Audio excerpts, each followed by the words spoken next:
The wind howled across the barren Montana plains, carrying with it the faint cry of a child abandoned in the dark. She was no more than 7, shivering in a tattered dress, clutching the hands of her younger siblings, a boy of 4 and a baby barely a year old. They huddled together in the shadow of a crumbling barn, left behind like forgotten luggage after their parents' wagon rolled away under the cover of night. No note, no name, no explanation. Just 3 small souls, alone in a world that didn't know they existed. Her name, if she ever had one, was lost to the chaos of her parents' flight. She was simply the girl to the few travelers who passed by, their eyes sliding over her dirt-streaked face with pity but no pause.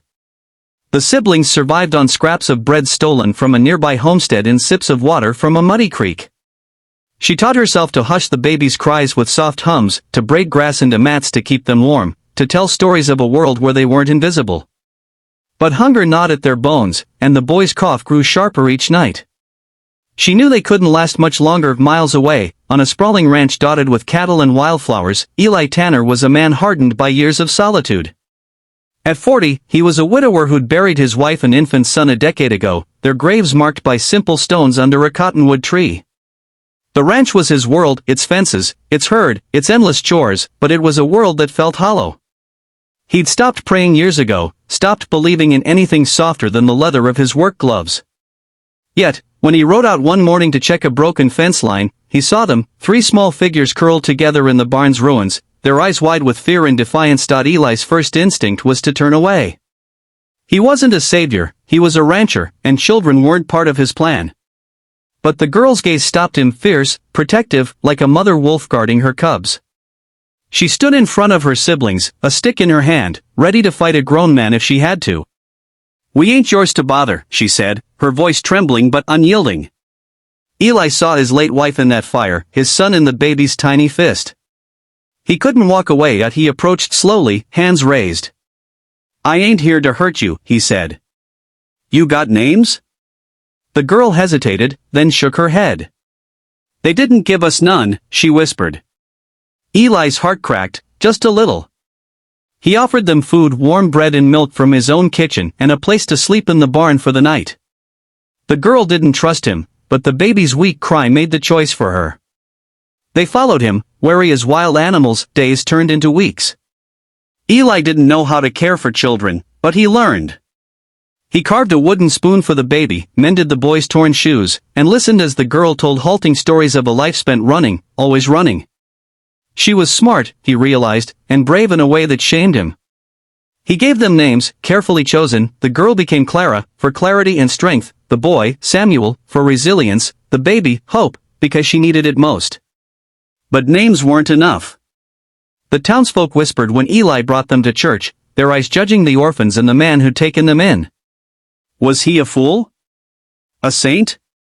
Or something worse? Clara struggled to trust this new life. She'd wake at night, certain Eli would vanish like her parents had. She hid food under the floorboards, just in case. Samuel clung to her, his cough lingering despite the doctor's visits Eli paid for. Hope, though, thrived, her giggles filling the ranch house with a sound Eli hadn't heard in years. He taught Clara to ride a horse, her small hands gripping the reins with determination. He showed Samuel how to mend a fence, praising the boy's quick learning. Slowly, the ranch became a home, but the shadow of their past loomed large. The first real challenge came with winter. A brutal snowstorm swept across the plains, and the ranch's cattle began to die, trapped in drifts. Eli worked tirelessly, but the losses mounted, threatening the ranch's survival. Clara watched him, saw the weight on his shoulders, and made a choice. She rallied Samuel, and together they trudged through the snow to free trapped calves, their small hands red and raw. Eli found them at dawn, exhausted but triumphant, a dozen calves saved. He wanted to scold them for risking their lives, but instead, he knelt in the snow and hugged them, tears freezing on his cheeks. The townsfolk's whispers grew louder. A lawyer from Bozeman arrived, claiming the children's parents had been found alive in a mining camp, demanding their return. Clara overheard and panicked, certain she'd lose everything again.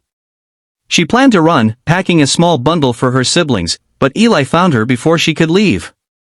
"You're mine now," he told her, voice steady. "I ain't letting anyone take you."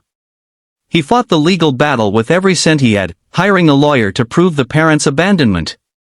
Clara testified, her voice small but clear, recounting nights of hunger and fear. The judge ruled in Eli's favor, granting him guardianship, but the victory was bittersweet. Clara carried scars no court could heal. She'd flinch when Eli raised his voice, expecting betrayal.